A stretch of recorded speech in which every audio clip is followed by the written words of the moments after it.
وَلْتَكُن مِّنكُمْ أُمَّةٌ يَدْعُونَ إِلَى الْخَيْرِ وَيَأْمُرُونَ بِالْمَعْرُوفِ وَيَنْهَوْنَ عَنِ الْمُنكَرِ وَأُولَئِكَ هُمُ الْمُفْلِحُونَ.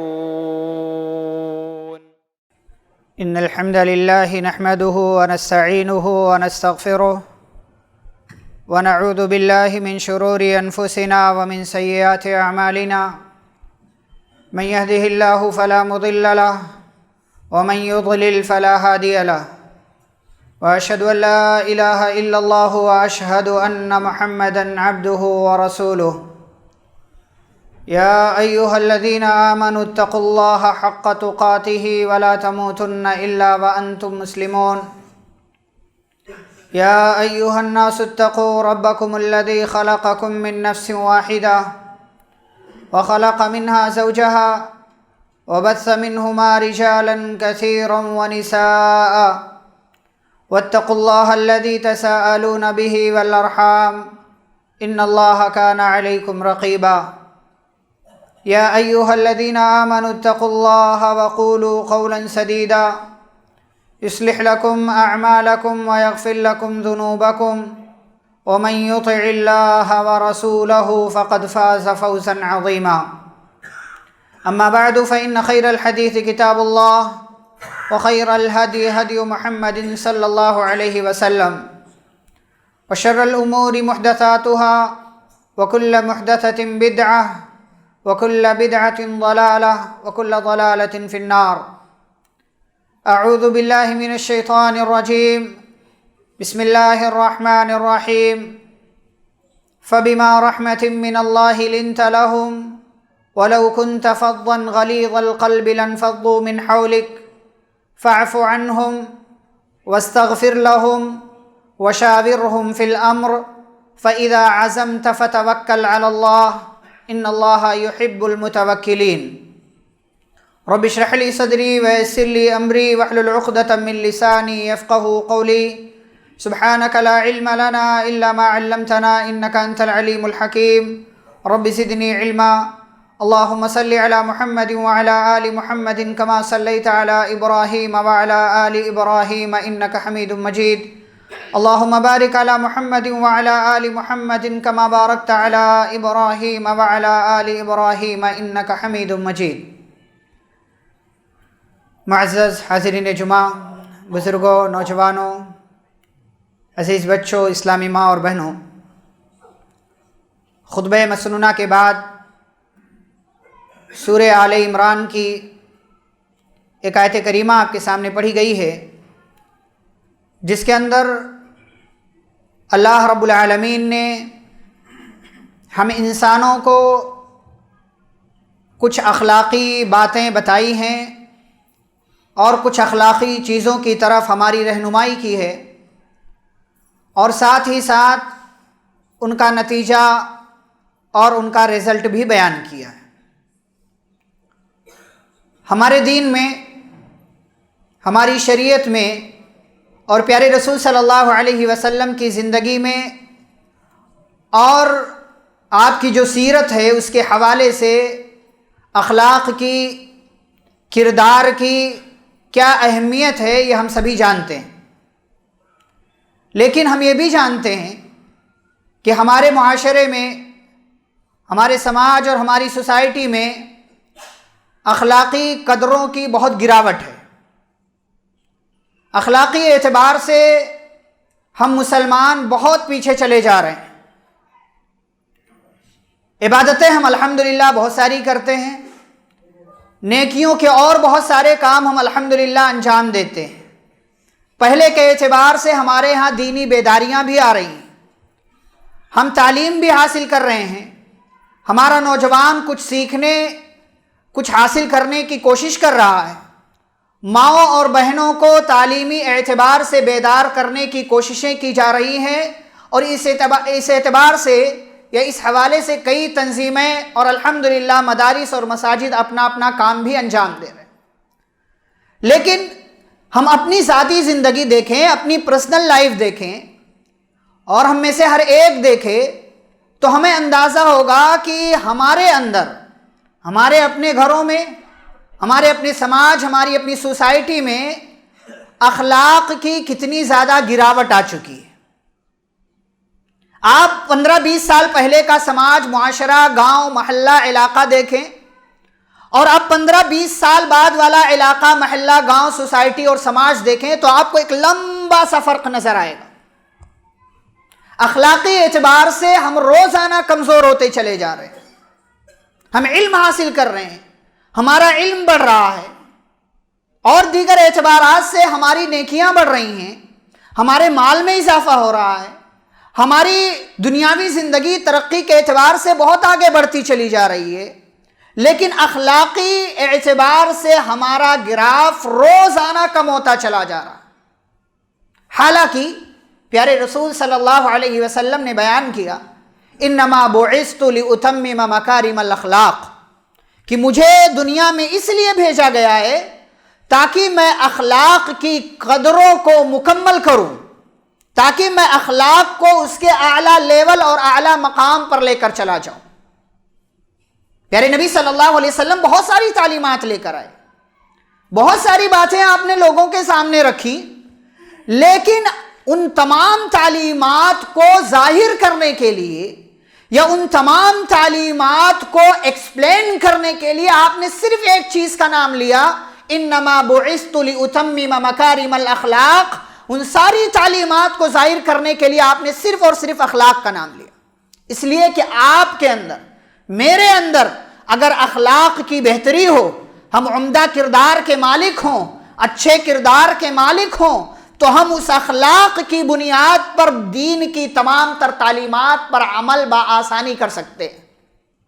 پیارے رسول صلی اللہ علیہ وسلم کی پوری زندگی آپ دیکھتے چلے جائیں، اللہ نے آپ کے دنیا میں بھیجنے کا مقصد بھی بیان کیا، هو الذی بعث فی الامیین رسولا منہم، کہ یہ اللہ کی ذات ہے کہ جس نے ان امیوں میں، ان ان پڑھوں میں، انہی میں سے ان کے درمیان ایک رسول بھیجا، جس رسول کا کام کیا ہے کہ وہ رسول ان پر اللہ کی آیتوں کی تلاوت کرتا ہے، ان کو گناہوں سے پاک صاف کرتا ہے، ان کو کتاب کی، حکمت کی تعلیم دیتا ہے۔ وَإِن كَانُوا مِن قَبْلُ لَفِي ضَلَالٍ مُبِينٍ، حالانکہ یہ پورا معاشرہ، پوری دنیا اس سے پہلے کھلی ہوئی گمراہیوں میں مبتلا تھی۔ اللہ رب العالمین نے پیارے رسول صلی اللہ علیہ وسلم کی زندگی کے حوالے سے کئی ایک باتوں کا تذکرہ کیا، اور سورۃ القلم میں جہاں مکہ والوں نے پیارے رسول صلی اللہ علیہ وسلم کی زندگی پر یا آپ کی سیرت پر یا آپ کے شخصیت پر سوال اٹھایا کہ یہ تو مجنون ہے، یہ پاگل ہے، یہ دیوانہ ہے، یہ ساحر ہے، اور نہ جانے کیا کیا کہا، تو اللہ نے اس موقع سے پیارے رسول صلی اللہ علیہ وسلم کی جس خوبی کا تذکرہ کیا، فرمایا وَإِنَّكَ لَعَلَىٰ خُلُقٍ عَظِيمٍ، اے پیغمبر صلی اللہ علیہ وسلم، آپ اپنے رب کی نعمت، اس کے فضل، اس کے احسان کی بنیاد پر آپ پاگل نہیں ہیں، بلکہ آپ تو اخلاق کے بہت اعلیٰ لیول پر ہیں، اس ہائی لیول پر ہیں جہاں تک کائنات کا کوئی بندہ، کوئی انسان آج تک نہیں پہنچ سکا۔ یہ اللہ رب العالمین نے پیارے نبی صلی اللہ علیہ وسلم کی سیرت کے حوالے سے جس چیز کو اجاگر کیا، اور مکہ والوں کے اعتراض کا جواب اللہ نے جس جملے کے ذریعے، جس ایک خوبی کی بنیاد پر، جس ایک خوبی کے ذریعے دیا، وَإِنَّكَ لَعَلَىٰ خُلُقٍ عَظِيمٍ، کہ آپ اخلاق کے سب سے بڑے مقام پر فائز ہیں، آپ سے بہترین اخلاق والا کوئی اور نہیں ہے۔ اسی لیے اما عائشہ رضی اللہ تعالیٰ عنہا سے پوچھنے والے نے پوچھا کہ پیارے نبی صلی اللہ علیہ وسلم کے اخلاق کیسے تھے؟ اما عائشہ رضی اللہ تعالیٰ عنہ نے پوچھا کہ کیا تم نے قرآن نہیں پڑھا؟ تم نے قرآن کی تلاوت نہیں کی؟ تم نے قرآن کی تعلیمات کا مطالعہ نہیں کیا؟ کان خلقہ القرآن، قرآن کے اندر جتنی باتیں ہیں وہ ساری باتیں پیارے نبی صلی اللہ علیہ وسلم کا اخلاق کا حصہ تھی۔ نبی کریم صلی اللہ علیہ وسلم مکمل طور سے قرآن کی چلتی پھرتی عملی تفسیر تھے۔ قرآن کی جتنی باتیں ہیں وہ ساری باتیں نبی مکرم صلی اللہ علیہ وسلم کی زندگی میں محفوظ تھی۔ میرے بھائی اور بزرگوں، یہ اخلاق، یہ عمدہ کردار، یہ آپ کا کسی سے اچھے سے بات کر لینا، اچھے سے معاملات کر لینا، لوگوں سے پیار اور محبت کے ساتھ رہنا، لوگوں کی عزتیں کرنا، یہ اتنی بڑی خوبی ہے، یہ اتنے کمال کی چیز ہے کہ آپ اس کے ذریعے لوگوں کا دل جیت سکتے ہیں، لوگوں کو اپنے قریب کر سکتے ہیں، لوگوں کو اپنا فین، اپنا گرویدہ اور اسی طریقے سے اپنی ذات سے محبت کرنے والا آپ بنا سکتے ہیں۔ لیکن افسوس کی بات یہ ہے کہ ہم اور آپ اخلاقی اعتبار سے روزانہ کمزور ہوتے چلے جا رہے ہیں۔ ہم میں سے ہر ایک اپنے بارے میں دیکھ لیں، ہمارا چلنا، ہمارا بولنا، ہمارا کسی سے بات کرنا، ہمارا کسی سے لین دین کرنا، ہمارا کسی کے ساتھ کسی غلطی کے وقت معاملہ کرنا، یا کسی اور حوالے سے ہم دیکھ لیں، ہر مقام پر اخلاق کے اعتبار سے ہم کمزور ہیں، ہم کمزور ہیں۔ ہم دین کی عملی تفسیر، دین کی اخلاقی تفسیر ہم کائنات والوں کے سامنے وہ نہیں رکھ رہے ہیں جو ہمیں رکھنا چاہیے، جو ہمیں رکھنا چاہیے۔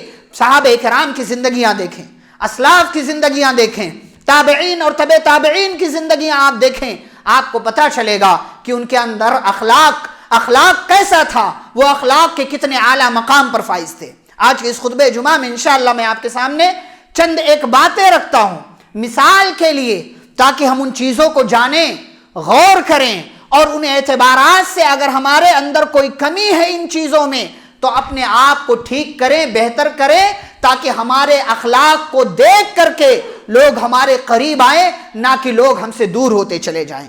نمبر 1، ہم جب بھی لوگوں سے بات کریں، جب بھی ہمیں لوگوں سے ملاقات کا موقع ملے، بات کرنے کا موقع ملے، تو ہمیں اچھی اور پیاری باتیں کرنی چاہیے۔ آج ہم دیکھیں ہماری باتیں، ہمارے الفاظ، ہمارے جملے، اور یہ ہم سبھی دیکھتے ہیں، ہمارے نوجوانوں کے یہاں آج بولنے کا انداز اتنا تبدیل ہو چکا ہے کہ اگر یہ گالی سے بات نہیں کرے تو ان کو لگتا ہی نہیں کہ میں نے بات کیا ہے۔ ان کے الفاظ، ان کے جملے، ان کی باتیں گالیوں سے شروع ہوتی ہیں، گالیوں پر ختم ہوتی ہیں۔ اپنے بچوں کو دیکھیں، ابے تبے سے ان کی بات شروع ہوتی ہے، اس کے علاوہ ان کا کوئی جملہ ہوتا ہی نہیں ہے۔ کون سکھا رہا ہے ان کو؟ کون بتا رہا ہے ان کو؟ ہم اور آپ۔ ہمارے گھروں میں بچہ سیکھتا ہے، جہاں رہتا ہے وہاں سیکھتا ہے، جن کے ساتھ اس کا اٹھنا بیٹھنا ہے وہاں پر وہ سیکھتا ہے۔ ہمارے اپنے بچوں کی باتیں، ہمارے اپنے نوجوانوں کی باتیں، ہمارے اپنے گھر کی خواتین کی باتیں، خود ہماری اپنی باتیں ہم اور آپ دیکھیں، سوچیں، غور و فکر کریں کہ ہم اور آپ کتنی تمیز سے، کتنے محبت سے اور کتنے اچھے اور بہتر انداز میں ہم لوگوں سے بات کرتے ہیں۔ خود ہم اپنے بچوں سے اچھے سے بات نہیں کرتے، ہمارے جملوں میں گالیاں ہوتی ہیں، ہمارے الفاظ میں گالیاں ہوتی ہیں، ہمارے الفاظ ٹیڑھے میڑھے ہوتے ہیں، ہمارے الفاظ ایسے نہیں ہوتے کہ سامنے والا جو ہے وہ ہمارے تلخ جملے کو بھی سن کر کے قبول کر لے۔ اور ہم اور آپ تو اس علاقے سے ہیں جہاں پر، یہ بڑی افسوس کی بات ہے، جہاں پر ہمارے گھر کی خواتین باقاعدہ اپنی بچیوں کے مخصوص اعضاء کا نام لے کر ان کو گالیاں دیتی ہیں، اپنی بچیوں کو، کسی اور کی نہیں۔ گالیاں دینا تو ویسے بھی منع ہے، کسی کو بھی آپ گالی دیں حرام ہے، غلط ہے، لیکن اپنی بچی کو وہ بھی ایسے جملے، ایسے الفاظ اور ایسے ورڈز بولنا کہ جو ویسے بھی ہمیں اپنی زبان پر نہیں لانا چاہیے، اور اس کا نام لے لے کر آپ اپنی بچی کو گالی دے رہے۔ کہاں ہیں ہم اور آپ؟ یہ اچھے سے محبت سے بات کرنا ہم بھول چکے ہیں۔ اللہ نے کہا سورہ بقرہ کے اندر وَقُولُوا لِلنَّاسِ حُسْنًا، لوگوں سے بات کرو تو اچھے سے بات کرو۔ وہ اللہ نے کہا للناس، لوگوں سے، کائنات کا کوئی بھی بندہ ہو، کسی بھی دھرم کا ہو، کسی بھی علاقے کا ہو، کیسا بھی ہو، گورا ہو، کالا ہو، چھوٹا ہو، بڑا ہو، اور کسی دوسرے علاقے کا ہو جہاں آپ جس کو پہچانتے بھی نہیں ہیں، یہ بات ہے تمام لوگوں کے تعلق سے۔ اور بات جب اپنی آ جائے تو ہمیں اور زیادہ محبت والا بن جانا چاہیے، اور زیادہ محبت سے بات کرنا چاہیے، اس لیے کہ وہ بچہ ہمارے الفاظ سن کر کے ہم سے سیکھتا ہے، وہ بچی ہمارا کردار دیکھ کر کے ہم سے سیکھتی ہے۔ آپ اس کو اگر گالیاں سکھائیں گے، آپ اس کو اگر گالیاں بچائیں گے، آپ اس کو اگر جھوٹ سکھائیں گے، اپنے الفاظ میں بولتے وقت آپ جو ہے وہ گالیوں کا الفاظ استعمال کریں گے، بتائیے آپ کا بچہ کیا سیکھے گا؟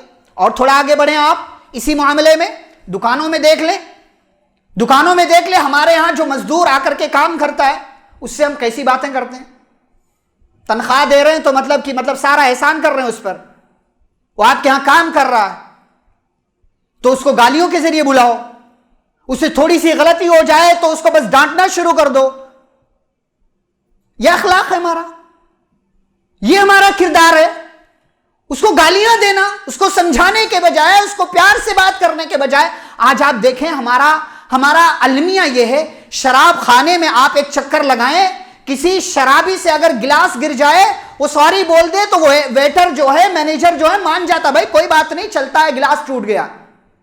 اور ہمارے ہاں مسجد میں آ کر ایک بچہ شور کر دے تو اس کو ہمارے بہت سارے لوگ ڈانٹنے ڈپٹنے لگتے، مارنے لگتے ہیں۔ کیا سیکھے گا آپ؟ کیا سیکھے گا وہ آپ سے؟ اگلی بار وہ آئے گا ہی نہیں مسجد میں، اگلی بار وہ مسجد میں نہیں آئے گا۔ بری جگہوں پر اخلاق، کیریکٹر، عمدہ کردار لوگ دکھا رہے بری چیزوں کے لیے، اور ہم اچھی چیزوں کے لیے اچھا کردار نہیں دکھا سکتے۔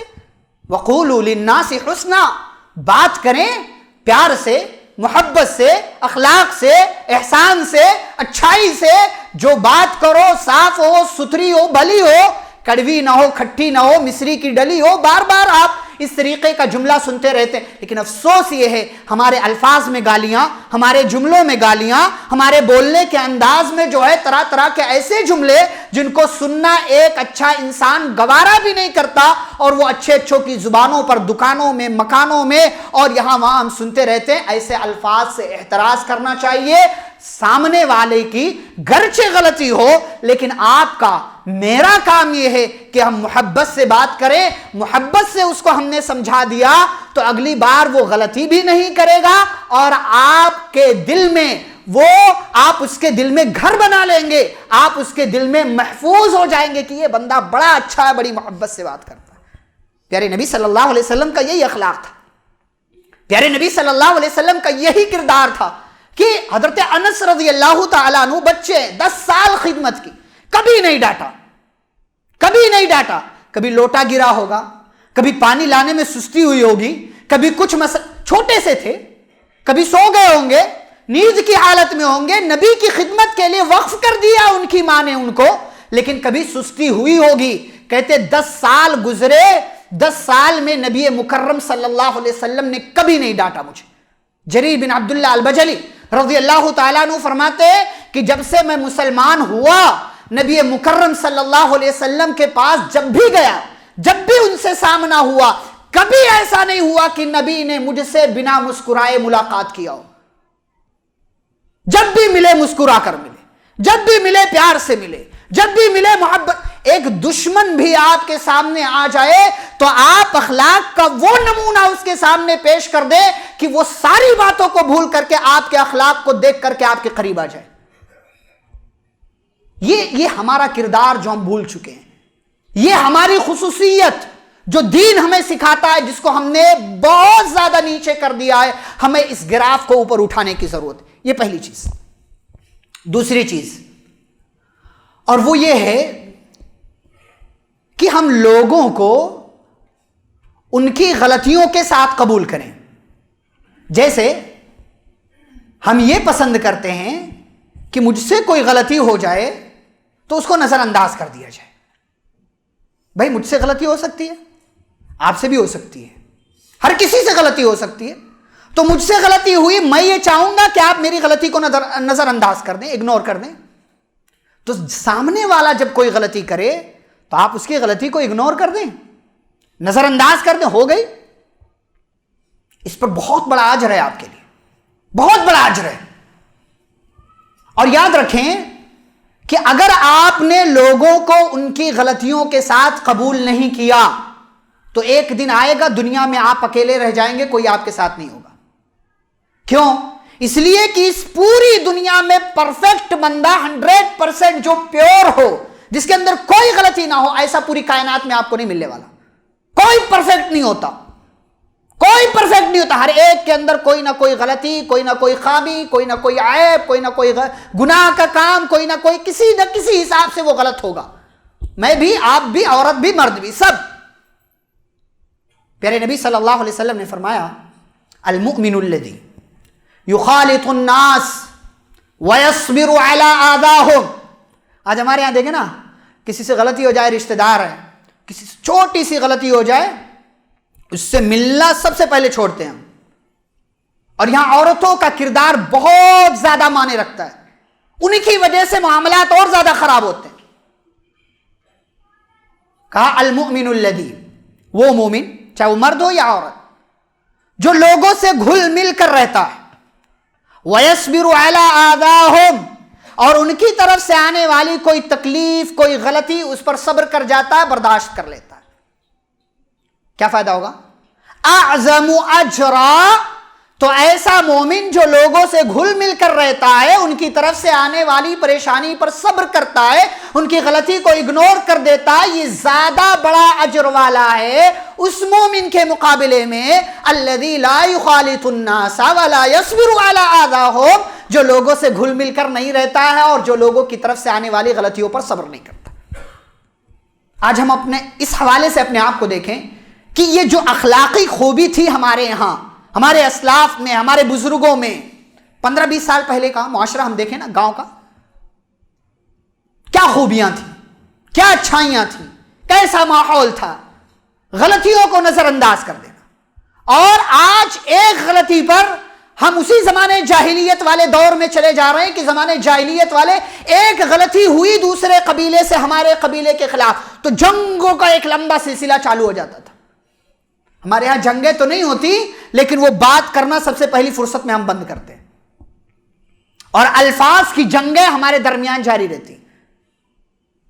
وہ ہمارے بارے میں ایسا بولتا ہے، ہم اس کے بارے میں نہیں کریں گے، اس کی بچی کا کہیں رشتہ ہو رہا ہے تو اس کو توڑوا دو، اس کی بچی کا یہ عیب وہ عیب، سارا کچا چٹا سامنے والوں کو بتا دو جہاں اس کا رشتہ ہو رہا. مطلب اتنی زیادہ دشمنی ایک چھوٹی سی بات کو لے کر کے. انسان ہیں، 2-4 دن کی زندگی ہے، کیا کرو گے الجھ کر؟ رہو تو پھولوں کی مانند، بکھرو تو خوشبو بن کر. یہ اخلاق، یہ کردار سامنے والے نے غلطی کی ہمارے تعلق سے، اگنور کرے نا.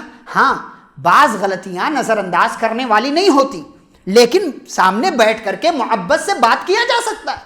مسائل کا حل نکلتا ہے، مسائل کا حل نکلتا ہے. پیارے نبی صلی اللہ علیہ وسلم کی زندگی دیکھیں، جنگ کرنے کے لیے جا رہے ہیں.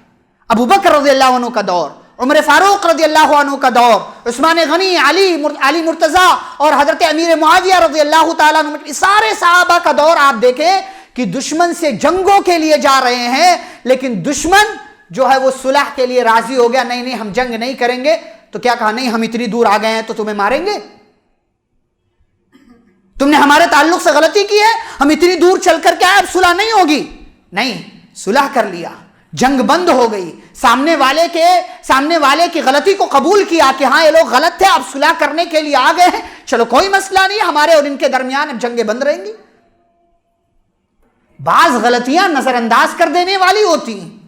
بھائی آپ کو شادی میں نہیں بلایا اس نے کسی وجہ سے، یا بھول گیا، تو یہ ایسی غلطی نہیں ہے کہ آپ رشتہ ختم کر دیں.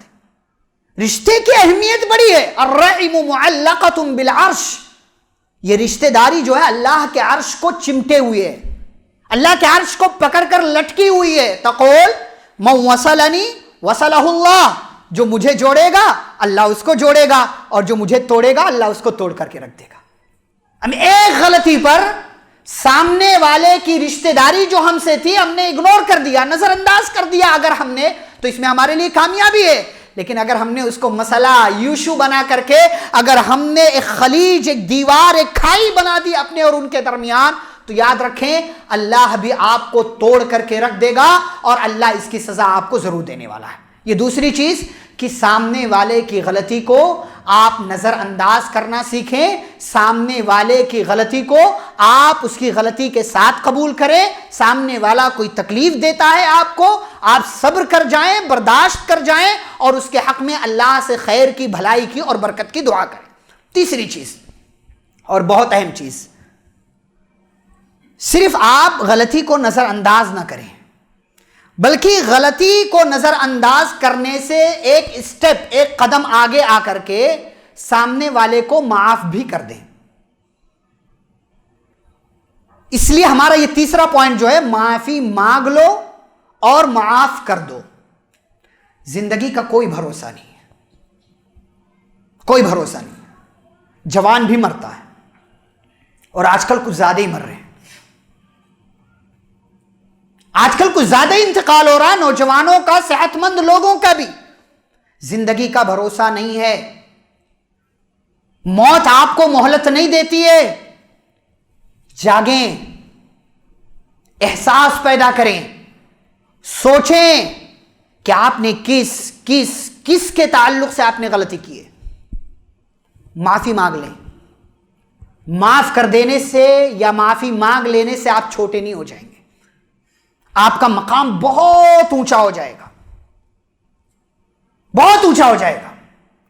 صدیق اکبر رضی اللہ تعالیٰ عنہ اتنے بڑے صحابی ہیں، بیٹی پر زنا کا الزام لگا، اما عائشہ رضی اللہ تعالیٰ عنہ پر۔ زنا کا الزام لگانے والوں میں کچھ صحابہ بھی شامل ہو گئے، انسان تھے۔ ایک صحابی تھے مصطح بن اساسہ رضی اللہ تعالیٰ عنہ، ابو بکر صدیق رضی اللہ عنہ کے رشتہ دار تھے اور غریب تھے۔ ابو بکر رضی اللہ عنہ ان کی کفالت کرتے تھے، ان کی دیکھ ریکھ، کھانا خرچہ سب برداشت کرتے تھے ان کا۔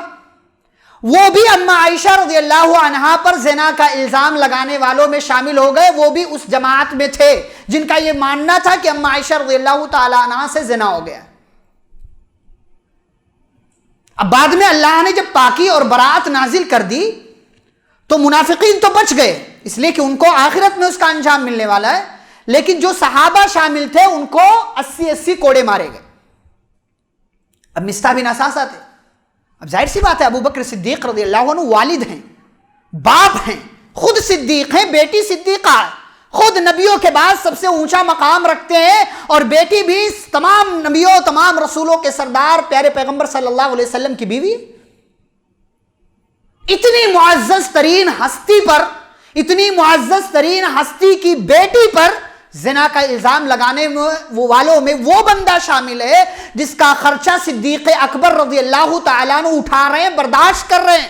تکلیف کتنی ہوئی ہوگی کہ میں ہی کھلا رہا ہوں، دنیا کے حساب سے میں ہی پلا رہا ہوں، کھانا خرچہ کپڑا لتا سب میں کر رہا ہوں، اور اس کی اتنی جرأت، یہ میری بیٹی پر زنا کا الزام لگانے والوں میں شامل ہو گیا۔ کہا آج سے اس کا حقہ پانی سب بند، خرچہ ورچہ سب بند، نہیں برداشت کرتا میں، بیٹی پر زنا کا الزام لگانے والوں میں شامل ہے، آج سے کچھ نہیں، الگ کر دیا۔ اللہ کو صدیق اکبر رضی اللہ تعالیٰ عنہ کی یہ بات پسند نہیں ہے۔ جہاں اللہ نے اما عائشہ رضی اللہ تعالیٰ عنہ کی برات نازل کی کہ یہ پاک دامن، انہوں نے زنا نہیں کیا نعوذ باللہ، تو سورہ نور کی آیت نمبر 20 تک برات نازل کی۔ آیت نمبر 21 میں اللہ نے شیطان کے راستے پر جانے سے منع کیا، اور آیت نمبر 22 میں اللہ نے کہا وَلَا يَأْتَلِ أُولُو الْفَضْلِ مِنْكُمْ وَالسَّعَةِ أَنْ يُؤْتُوا أُولِي الْقُرْبَى وَالْمَسَاكِينَ وَالْمُهَاجِرِينَ فِي سَبِيلِ اللَّهِ وَلْيَعْفُوا وَلْيَصْفَحُوا أَلَا تُحِبُّونَ أَنْ يَغْفِرَ اللَّهُ لَكُمْ وَاللَّهُ غَفُورٌ رَحِيمٌ۔ کہا کسی صاحب حیثیت کے لیے، کسی مالدار کے لیے، کسی منصب والے کے لیے، کسی مال والے کے لیے یہ مناسب نہیں ہے کہ وہ کسی مسکین، کسی مہاجر اور کسی مسافر پر جو خرچہ کر رہا تھا، کسی رشتہ دار پر جو خرچہ کر رہا تھا، اس کی غلطی کی وجہ سے وہ خرچہ بند کر لے، یہ مناسب نہیں ہے۔ وَلْيَعْفُوا وَلْيَصْفَحُوا، درگزر کر دو، معاف کر دو، سامنے والے کی غلطی کو برداشت کر کے یہ تلخ گھونٹ پی جاؤ۔ اَلَا تُحِبُّونَ أَن يَغْفِرَ اللَّهُ لَكُمْ، کیا تم یہ بات پسند نہیں کرتے کہ اللہ بھی تمہارے گناہوں کو معاف کر دے؟ اللہ بھی تمہاری مغفرت کر دے. اور یاد رکھو واللہ غفور الرحیم، اللہ بخشنے والا رحم کرنے والا ہے. صدیق اکبر رضی اللہ تعالی عنہ کا کردار دیکھیں آپ، ان کا اخلاق دیکھیں. یہ آیت کریمہ اللہ نے نازل کی اور اللہ نے یہ پکار لگائی، یہ سوال کیا، الا تحبون ان یغفر اللہ لکم، او زمین والو کیا تم اس بات کو پسند نہیں کرتے کہ اللہ بھی تمہارے گناہوں کو معاف کر دے؟ صدیق اکبر رضی اللہ تعالیٰ عنہ کہتے بلا، ہاں کیوں نہیں، ہاں کیوں نہیں، میں اس بات کو پسند کروں گا کہ اللہ میرے گناہوں کو معاف کر دے. اس کے بعد اٹھے اور مصطح بن اساسہ کی غلطی کو معاف کر کے پھر سے خرچہ برداشت کرنا شروع کر دیا اور کفالت کی ذمہ داری پھر سے اٹھا لی. وَإِن تَعْفُوا وَتَصْفَحُوا وَتَغْفِرُوا فَإِنَّ اللَّهَ غفور الرحیم. اگر آپ نے معاف کر دیا، درگزر کر دیا، سامنے والے کی غلطی کو آپ بھول گئے، اس کی غلطی کو معاف کر کے پھر سے وہی مقام اس کو دے دیا جو پہلے تھا، تو یاد رکھیں اللہ بھی آپ کے گناہوں کو معاف کرے گا. آپ زمین والوں کے گناہوں کو، غلطیوں کو معاف کریں، آسمان والا آپ کی غلطیوں کو معاف کرے گا. اور اسی میں ایک اور بات، یہ ایک اخلاقی خوبی، یہ تو ہوئی کہ سامنے والے کی غلطی ہمیں معاف کرنا ہے. اب غلطی تو ہم سے بھی ہو سکتی ہے نا، تو ہم معافی سامنے والے سے مانگ بھی لیا کریں اگر کسی کے تعلق سے ہم سے غلطی ہو جائے. اس معاملے میں ہم بہت پیچھے، معاف تو ہم کر دیتے ہیں کبھی کبھی، لیکن معافی مانگنے میں ہم بہت پیچھے ہیں. معافی مانگنے میں زندگی کا بھروسہ نہیں. معافی مانگ لیں، دنیا میں معافی تلافی کرا لیں گے، سب ختم ہو جائے گا. آخرت میں سب دینا پڑے گا، آپ کو سب دینا پڑے گا. نماز کی نیکی، زکوٰۃ کی نیکی، صدقے کی نیکی، حج کی نیکی، عمرے کی نیکی، رمضان کے روزوں کی نیکی، یہ ساری نیکیاں اگر آپ نے یہاں معافی تلافی نہ کرا لی، یہ ساری نیکیاں ان لوگوں کو دے دی جائیں گی جن کے تعلق سے آپ نے غلطیاں کی. دنیا میں معافی مانگ لے لوگوں سے، یہ اخلاق کا ایک اعلیٰ لیول ہے. پیارے رسول صلی اللہ علیہ وسلم بیمار ہوئے اور بیماری انتقال سے 3 دن پہلے آپ مسجد نبوی میں آئے. تھوڑا آرام لگا آپ کو، آپ مسجد نبوی میں آئے اور آپ نے لوگوں کے سامنے اپنے آپ کو قصاص کے لیے پیش کیا، بدلے کے لیے پیش کیا. کہا لوگوں اگر کسی کو میں نے ستایا ہو تو آئے، میں حاضر ہوں، مجھ سے بدلہ لے لے. میں نے کسی کو کچھ برا کہا ہو، آئے مجھ سے بدلہ لے لے، میں حاضر ہوں. کسی کا مجھ پر کوئی حق بنتا ہے، آئے میں حاضر ہوں، مجھ سے بدلہ لے لے. کہاں سے لائیں گے یہ اخلاق؟ کہاں سے لائیں گے یہ عمدہ کردار؟ معافی مانگ لینا ایک اتنا بڑا کارنامہ آپ کی زندگی میں ہو سکتا ہے کہ جس کی وجہ سے آپ کے وہ بہت سارے ایسے گناہ معاف ہو سکتے ہیں جو گناہ آپ کو یاد بھی نہیں ہے کہ آپ نے کیا ہوا ہے. کتنے ایسے غلطیاں دے گئے، سفر میں جا رہے ہیں، کسی سے کچھ مٹبھیڑ ہو گئی، تو میں ہو گئی، بحث. اب وہ بندہ آپ کو نہیں ملے گا، معافی کب مانگیں گے آپ؟ غلطی آپ کی تھی، معافی کب مانگیں گے اس سے؟ اسی لیے کہا نا کہ نظر انداز کر دیا، اگنور. کیا ضرورت ہے الجھنے کی؟ آپ کو سامنے والا بندہ نہیں ملا، اب بھائی میں آپ کے علاقے میں آیا ہوں، ہو سکتا ہے اگلی بار نہ ہو. آپ میرے تعلق سے کوئی غلطی کر جائیں مثال کے طور پر، یا میں آپ کے تعلق سے کر جاؤں اور اگلی بار ہماری ملاقات نہ ہو تو ہم ایک دوسرے کو بدلہ کہاں دیں گے؟ آخرت میں نا. تو سوچیں، غور و فکر کریں. معافی مانگ لینا، ہمارے یہاں تو مسئلہ ہے، ناک کا مسئلہ ہم بنا لیتے ہیں. ارے میں معافی مانگوں، اتنا بڑا مالدار، اتنا بڑا سیٹ، یہ فلاں بڑی پوسٹ، یہ اور وہ، میں معافی، وہ اتنے ایک چھوٹے سے آدمی، چندی آدمی کام کرتا ہے ہماری دکان میں، اس سے معافی مانگوں میں؟ اس طرح کے جملے ہوتے ہیں ہمارے یہاں. غلط بات ہے. معافی مانگ لیں. ابو ذر غفاری رضی اللہ تعالیٰ عنہ اعلیٰ خاندان کے اور بلال حبشی کالے کلوٹے سے. ایک مرتبہ ان کے اس رنگ کا حوالہ دے کر ابو ذر غفاری رضی اللہ تعالیٰ عنہ سے کوئی تلخ جملہ نکل گیا. ان کی ماں کو، اے کالی کے بیٹے، اسے آج ہمارے یہاں نا بولتے ہیں کسی کو، بھائی آپ کا رنگ اگر گورا ہے اس میں آپ کا کمال ہے، آپ نے خود سے بنا لیا ہے وہ کریم لگا کر. نہیں بھائی، یہ اللہ نے دیا آپ کو. اور کسی کا رنگ اگر کالا ہے اس میں اس کا گناہ ہے, اس کی غلطی ہے. آپ کسی کے رنگ کو لے کر کے مذاق بنا رہے ہیں, گویا کہ آپ اللہ کی تخلیق کا مذاق اڑا رہے ہیں, اور ہم سوچتے نہیں اس چیز کو. ہمارے اپنے بچے دیکھیں اسکولوں میں کس طریقے کے معاملات چلتے ہیں, ذرا سے بچے کا رنگ کالا ہو تو بس اس کو نام ہی دے دیا جاتا اس کو. کیوں؟ پیارے نبی صلی اللہ علیہ وسلم تو یہ سب مٹا کر گئے نا, یہ سب تعلیم دے دی. لا فضل لعربی ولا عجمی ولا لعجمی علی عربی ولا لاحمر علی اسود ولا لاسود علی احمر الا بالتقوى کلکم ابن آدم وآدم من تراب. ہم سب آدم کی اولاد ہیں, اور آدم کی اولاد ہونے کی حیثیت سے سب برابر, کوئی گورا کوئی کالا, کوئی عربی کوئی عجمی, کوئی مقام اونچا نہیں کسی کا, الا بالتقوى. ہاں آپ تقوی والے ہیں تو آپ کا مقام اونچا. ابو ذر غفاری رضی اللہ عنہ نے برا بلا کہہ دیا, بلال رضی اللہ تعالیٰ عنہ رونے لگے, پیارے نبی صلی اللہ علیہ وسلم تک بات پہنچی. ابو ذر غفاری رضی اللہ عنہ کو اپنی غلطی کا احساس ہوا, اور بڑے خاندان کا ہونے کے باوجود بلال حبشی رضی اللہ تعالیٰ عنہ سے انہوں نے معافی مانگا, بلال معاف کر دو, جب تک معاف نہیں کرو گے اسی زمین میں لوٹتا پوٹتا رہوں گا اور یہاں سے اٹھ کر نہیں جاؤں گا. ہم تو نہ معافی مانگتے ہیں نہ کسی کو معاف کرنا جانتے ہیں. یہ اخلاقی اعتبار سے ہم اس مسئلے میں بہت زیادہ کمزور ہو چکے ہیں اور بہت زیادہ پیچھے چلے جا رہے ہیں. ایک اور چوتھی چیز, اور وہ یہ ہے کہ اپنے عیب کو نہ دیکھ کر دوسروں کے عیب پر نگاہ رکھنا. چلیے برائی ہے, غیبت وغیرہ آپ سمجھتے ہیں, سب سمجھتے ہیں, لیکن اپنے عیب کو نہ, ایک انسان کی اخلاقی خوبی یہ ہے کہ وہ اپنا عیب دیکھے کہ بھئی میرے اندر کہاں غلطی ہے, یہاں غلطی ہے, چلو ٹھیک کر لوں, یہاں غلطی ہے ٹھیک کر لوں. اب وہ اپنا عیب نہیں دیکھتا ہے اور وہ سامنے والے کی آنکھ میں پڑا ہوا تنکا اس کو نظر آ جاتا ہے.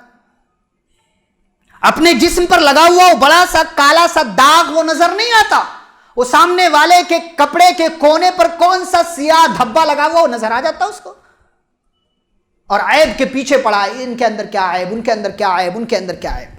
ایک حدیث سناؤ, بڑی خطرناک حدیث, الٹیمیٹم ہے, یہ دھمکی ہے, یہ آپ نے پہلے بھی سن رکھی ہے, سنن ابو داؤد کی حدیث ہے. پیارے نبی صلی اللہ علیہ وسلم فرماتے ہیں کہ مسلمانوں کی غیبت نہ کرو. ہم غیبت نہ کریں سمجھتے ہیں, لیکن اس کے آگے کیا کہا, وَلَا تَتَّبِعُوا عَوْرَاتِهِمْ, مسلمانوں کے عیب کے پیچھے نہ پڑو. کیوں؟ جو مسلمانوں کے عیب کے پیچھے پڑے گا اللہ اس کے عیب کے پیچھے پڑ جائے گا. عیب تو سب میں ہے, مجھ میں بھی ہے, آپ میں بھی ہے, ہم سب میں ہے, لیکن کمال کیا ہے کہ ہم اپنا عیب نہیں دیکھتے, دوسروں کا عیب ہمیں یاد رہتا ہے, دوسروں کے عیب پر ہماری نگاہ رہتی ہے, دوسروں کے عیب کو ہم ٹٹولتے ہیں, کھنگالتے ہیں, جاسوسی کرتے ہیں, پیچھے پڑتے ہیں, نہ جانے کیا کیا. روزانہ اسی ٹائم یہ صاحب گھر سے نکلتے ہیں, اسی گلی سے جاتے ہیں, کچھ تو گڑبڑ ہے, کچھ تو گڑبڑ ہے. اور اس کے بعد پیچھے لگنا, کسی کو لگانا, دیکھ یہ صاحب روزانہ کہاں جاتے ہیں. آپ دوسروں کے عیب کے پیچھے پڑیں گے تو ایسا نہیں ہے کہ آپ کا عیب نہیں ہے, آپ کے اندر خامی نہیں ہے. بند کمرے میں کہانیاں سب کی ہوتی ہیں, وہ اندھیرے میں بند کمرے کے اندر کنڈی لگا کر کے کس کی کیا کہانی ہے سب اللہ کو معلوم ہے. آپ کسی کے عیب کے پیچھے پڑیں گے, اللہ آپ کے عیب کے پیچھے پڑے گا. اور اللہ جب کسی کے عیب کے پیچھے پڑ جائے, چلے میں بندہ ہوں, بندے کے عیب کے پیچھے پڑ گیا, ہو سکتا ہے مجھے کوئی عیب معلوم ہو, کبھی نہ معلوم ہو, لیکن اللہ جب آپ کے عیب کے پیچھے پڑے گا تو وہ تو یہ بھی جانتا ہے, انہ علیم بذات الصدور, وہ سینوں کے راز بھی جانتا ہے, وہ آپ کے عیب کے پیچھے پڑے گا. تو پیارے نبی صلی اللہ علیہ وسلم نے فرمایا یفضحہ فی بیتہ, جس بندے کے عیب کے پیچھے اللہ پڑے گا اس کو اسی کے گھر میں ذلیل و رسوا کر کے رکھ دے گا. ہم نہیں دیکھتے, ہم احساس نہیں کرتے, ہم یہ سمجھتے ہیں ارے کچھ نہیں ہوتا, میرا بند کمرے میں میں نے کیا ہے, کسی کے ساتھ غلط کیا تو وہ ایسا پانی پیتا ہوں کہ خدا بھی نہیں جانتا ہے. لیکن جب وہ اللہ نا آپ کی ساری غلطیوں پر آپ کو پکڑتا ہے کہ آپ کسی کے عیب کے پیچھے پڑے تھے, تو آپ کو ایسی جگہ سے رسوا کر دیتا ہے جہاں سے آپ اندازہ بھی نہیں کر سکتے. اسی لیے ہم دیکھیں نا بہت ساری کہانیاں، بہت سارے واقعات، صاحب بڑے اچھے تھے، نیک تھے، لیکن ان کے اندر ایک خرابی تھی کہ لوگوں کے عیب کے پیچھے پڑے رہتے، پھر ایک دن ایسا آتا کہ اللہ ان کو ذلیل و رسوا کر کے رکھ دیتا ہے۔ بھائی ہر ایک کی عزت ہے، ہر ایک کا مقام ہے، ہر ایک کی رسپیکٹ ہے، اس کی عزت کرنی چاہیے، اس کا احترام کرنا چاہیے۔ میری عزت سے کھلواڑ کرنے کی آپ کو اجازت نہیں ہے، آپ کی عزت سے کھلواڑ کرنے کی مجھے اجازت نہیں۔ اور اخلاقی خوبی یہ ہے کہ میں آپ کے عیب کے پیچھے نہ پڑوں اور آپ میرے عیب کے پیچھے نہ پڑے۔ اگر میرے عیب کے پیچھے آپ پڑے یا میں آپ کے عیب کے پیچھے پڑا تو اللہ ہمارے عیب کے پیچھے پڑ جائے گا اور پھر اللہ ہمیں ذلیل و رسوا کر کے رکھ دے گا۔ میرے بھائی اور بزرگوں، باتیں بہت ساری ہیں۔ اخلاقی اعتبار سے ہمیں اپنی زندگی دیکھنا چاہیے کہ ہمارے اندر کون کون سی کمیاں ہیں، کون کون سی خامیاں ہیں۔ بس بات صرف اتنی سی ہے کہ تحریر سے ممکن ہے نہ تقریر سے ممکن وہ کام جو انسان کا کردار کرے ہے۔ پیارے نبی صلی اللہ علیہ وسلم نے صرف 22 سال کے عرصے میں اپنے اخلاق، اپنی نرمی، اپنی محبت، اپنے عمدہ کیریکٹر کی بنیاد پر وہ کام کیا جو جنگوں سے، جو لڑائیوں سے، جو جھگڑوں سے نہیں ہوا کرتے۔ اسی لیے اللہ نے کہا فَبِمَا رَحْمَةٍ مِّنَ اللَّهِ لِنْتَ لَهُمْ، اللہ کی رحمت کی وجہ سے آپ ان کے لیے نرم ہیں، اسی لیے یہ لوگ آپ کے قریب آتے ہیں۔ وَلَوْ كُنْتَ فَظًّا غَلِيظَ الْقَلْبِ لَانفَضُّوا مِنْ حَوْلِكَ، اور اگر آپ سخت ہوتے، آپ کے مزاج میں سختی ہوتی، آپ عمدہ کردار کے مالک نہ ہوتے، کوئی آپ کے قریب نہیں آتا، سارے لوگ آپ سے دور چلے جاتے۔ صرف 50 سال کے عرصے میں صحابہ کرام نے پیارے نبی صلی اللہ علیہ وسلم کے ساتھ مل کر کے، خلفائے راشدین کے دور میں، یہ 50 سال کے صرف عرصے میں آدھی دنیا پر حکومت کی، آدھی دنیا پر اسلامی مملکت کا جو ہے وہ گھیراؤ جو ہے وہ بڑھتا چلا گیا، آدھی دنیا پر حکومت کی۔ صرف اخلاق کی بنیاد پر آپ اپنے اخلاق کو بہترین بنائیں۔ ان اللہ رفیق یحب الرفق، اللہ رفیق ہے، اللہ رفق کو، نرمی کو پسند کرتا ہے۔ پیارے نبی صلی اللہ علیہ وسلم نے فرمایا قیامت کے دن ہمارے میزان میں، ترازو میں اخلاق سے زیادہ وزنی کوئی اور چیز نہیں ہوگی، اور ایک بندہ اپنے اچھے اخلاق کی بنیاد پر روزے دار اور تہجد ادا کرنے والے کے مقام کو پہنچ جاتا ہے۔ پیارے نبی صلی اللہ علیہ وسلم سے سوال ہوا وہ کون سی چیز ہے جس کی بنیاد پر لوگ زیادہ تر جنت میں جائیں گے؟ آپ نے فرمایا تقوی اللہ وحسن الخلق، ایک اللہ کا تقوی، دوسرے عمدہ اخلاق۔ میرے بھائیوں، اپنے اخلاق کو ہم عمدہ بنائیں، اپنے کیریکٹر کو عمدہ بنائیں، اپنی زبانوں میں گالیاں نہ رکھیں، ہر ایک کا احترام کریں، ہر ایک کی عزت کریں۔ غلطی ہم سے ہو جائے ہم معافی مانگ لیں، غلطی ہمارے تعلق سے سامنے والا کر دے اور وہ معافی مانگنے ہم سے آ جائے تو ہم بڑی محبت سے اس کو معاف کر دیں۔ یہی دین کی تعلیم ہے، یہی پیارے نبی صلی اللہ علیہ وسلم کی سیرت ہمیں بتاتی ہے، ہمیں سکھاتی ہے۔ صحابہ کرام کا یہی طریقہ ہے۔ مائیں بہنیں بھی بات کرتے وقت اپنے گھروں میں اپنے کردار کو، اپنے اخلاق کو عمدہ رکھیں، اپنی اپنے بچوں کی بہترین تربیت کریں، گالیوں کے ساتھ ان سے قطعی طور پر بات نہ کریں، اس لیے کہ آپ جو آپ بوئیں گے وہی کاٹنے والے ہیں، اور پھر بعد میں آپ نے جو بویا تھا جو کاٹیں گے، اگر وہ غلط ہوا تو پچھتانے کے سوا کوئی اور چیز آپ کے ہاتھ نہیں آنے والی۔ اللہ رب العزت سے دعا ہے اللہ ہم سبھی کو اپنے اخلاق کو عمدہ بنانے، اپنے کردار کو بہترین بنانے کی توفیق عطا فرمائے۔ مولا کریم ہمیں پیارے نبی صلی اللہ علیہ وسلم کی سیرت طیبہ کی روشنی میں اپنی زندگی گزارنے کی توفیق عطا فرمائے۔ اللہ ہم سبھی کو قرآن و حدیث کی تعلیمات کو پڑھنے، سمجھنے، ان پر عمل کرنے اور ان باتوں کو دوسروں تک پہنچانے کی توفیق دے۔ اللہ جب تک دنیا میں زندہ رکھے، اسلام اور ایمان پر زندہ رکھے، خاتمہ ہو تو خاتمہ بالخیر ہو۔ وصلی اللہ تعالی علی نبینا محمد وعلی آلہ وصحبہ اجمعین برحمتک یا ارحم الراحمین۔